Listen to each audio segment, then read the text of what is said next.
Thanks for taking 10 on this November 10th for CNN Student News. I'm Carl Azus. Following up on the election of Republican presidential nominee Donald Trump to lead the United States, votes were still being counted a day after the election. In the Electoral College, Trump was projected to receive at least 290 electoral votes, but that could increase as more results become official. One interesting part of the race is that as of last night, it looked like Democratic presidential nominee Hillary Clinton was ahead in the popular vote by more than 219,000 votes. It was a razor-thin margin with around 120 million ballots counted so far. It could change. But if it holds, the former Secretary of State would be the fifth U.S. presidential candidate to win the popular vote but lose the Electoral College and therefore the election. In his victory speech that we highlighted yesterday, President-elect Trump said it was time for Americans to come together as one united people. You could hear that call for unity echoed in part of Hillary Clinton's concession speech, which she gave yesterday morning in New York City. This is not the outcome we wanted or we worked so hard for, and I'm sorry that we did not win this election for the values we share and the vision we hold for our country. But I feel pride and gratitude for this wonderful campaign that we built together. This vast, diverse, creative, unruly, energized campaign. You represent the best of America, and being your candidate has been one of the greatest honors of my life. I know how disappointed you feel because I feel it too. And so do tens of millions of Americans who invested their hopes and dreams in this effort. This is painful, and it will be for a long time. Donald Trump is going to be our president. We owe him an open mind and the chance to lead. Our constitutional democracy enshrines the peaceful transfer of power. And we don't just respect that, we cherish it. Unity, also discussed by President Barack Obama in his remarks on the election. The sitting Democratic president is scheduled to meet with Republican President-elect Donald Trump today. Policy-wise, the two men don't have a lot in common. President Obama has admitted that major parts of his legacy could be undone by his successor. The Affordable Care Act, also called Obamacare, the controversial nuclear deal concerning Iran. These are two examples. But the sitting president said the next one could expect a smooth transition to power. I had a chance to talk to President-elect Trump last night, about 3:30 in the morning, I think it was, to congratulate him on winning the election. And I had a chance to invite him to come to the White House tomorrow to talk about making sure that there is a successful transition between our presidencies. Now, it is no secret that the President-elect and I have some pretty significant differences. But remember, 8 years ago, President Bush and I had some pretty significant differences. But President Bush's team could not have been more professional or more gracious in making sure we had a smooth transition so that we could hit the ground running. And one thing you realize quickly in this job is that the presidency and the vice presidency is bigger than any of us. So I have instructed my team to follow the example that President Bush's team set 8 years ago and work as hard as we can to make sure that this is a successful transition for the president-elect. Because we are now all rooting for his success in uniting and leading the country. Okay, we've heard from two Democrats. What are Republicans saying about the Republican president-elect? Throughout the campaign, there's been some tension between Donald Trump and House Speaker Paul Ryan, one of the most powerful people in Congress. Speaker Ryan initially hesitated to endorse Mr. Trump for president. Ryan spoke out against some of Trump's controversial statements on the campaign trail.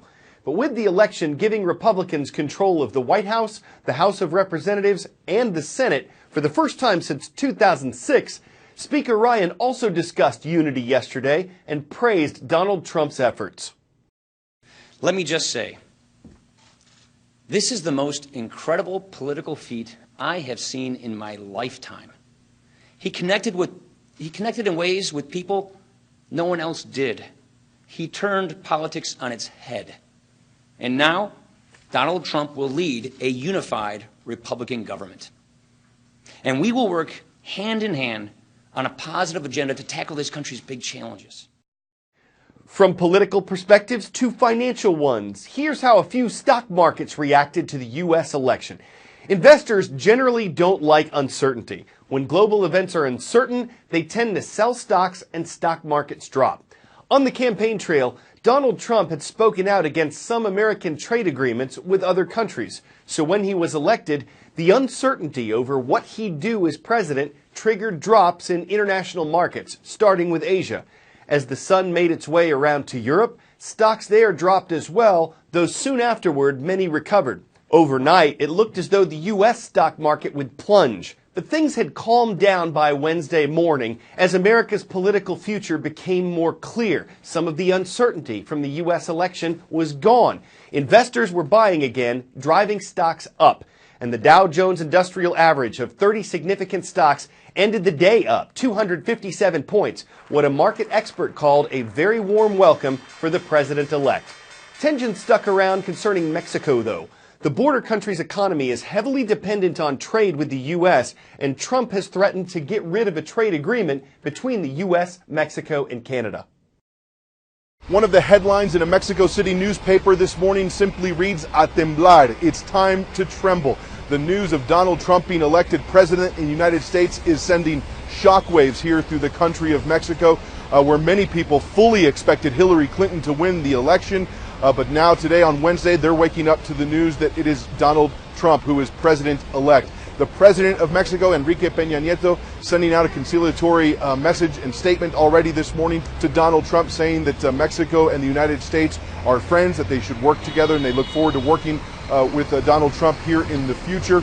And the finance and banking officials here in the country also moving very quickly to reassure Mexican citizens that everything will be okay with the economy. Overnight hours, the value of the Mexican peso dropped significantly. That volatility we've seen in the days leading up to this election, and there has been a great deal of concern about what Trump's election would mean to the Mexican economy, with his talk of building a wall along the U.S. southern border, tearing up the NAFTA deal, and those sorts of things has a lot of people here in this country on edge about what it means for the future, the economic future of this country. From Mexico to Russia, another nation that came up quite a bit in the campaign trail. We've reported extensively on how U.S. and Russian relations are at a low, what some experts call their worst point since the Cold War. And the Obama administration and Hillary Clinton's campaign openly accused Russian officials of meddling in the U.S. election to influence it in Donald Trump's favor, something that Russia denies. How might the relationship between the two nations change following Trump's election? We will get along with all other nations, willing to get along with us. The election of Donald Trump is a pivotal moment in US-Russian relations.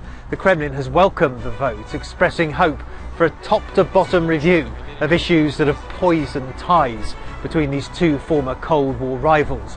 Issues like Crimea, which Russia annexed from Ukraine in 2014, Trump has suggested he would recognize Russian sovereignty. And on Syria, where Trump has indicated he favors joining forces with Russia to eliminate groups like Islamic State. Trump's presidency may also be positive for the Russian economy, currently under US sanctions. Russian officials say a less confrontational US foreign policy would unlock major opportunities for trade and investment.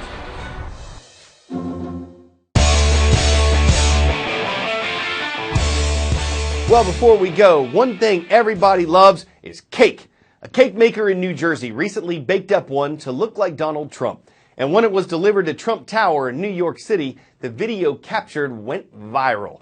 People.com reports it was made out of chocolate, chocolate icing, and fondant. The head was sculpted by hand, and it was hand-painted. Some might debate whether it really looks like the president-elect. Some might pan its likeness. Some might say it looks a little unoven, or that its expression's a little frosty. But it's a cake artist's bread and butter, and there's no getting around the fact that it's one sweet sculpture, no ifs, pans, or butter about it. This is CNN Student News, where puns are a piece of cake.